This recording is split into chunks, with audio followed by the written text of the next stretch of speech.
त्वं स्वाहा त्वं स्वधा त्वं हीव षट्कारः स्वरात्मिका सुधा त्वमक्षरे द्वितीये त्रिधा मात्रात्मिका स्थिता अर्धमात्रा स्थिता नित्यायानुच्चर्या विशेषतः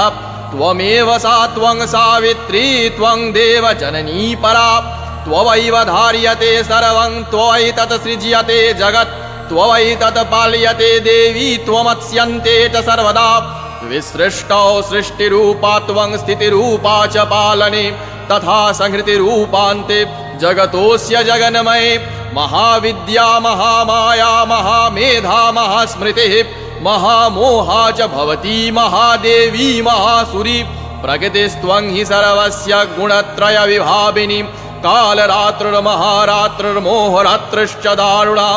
त्वं श्रीस्त्वमीश्वरी त्वं ह्रीस्त्वं बुद्धिर्बोधलक्षणा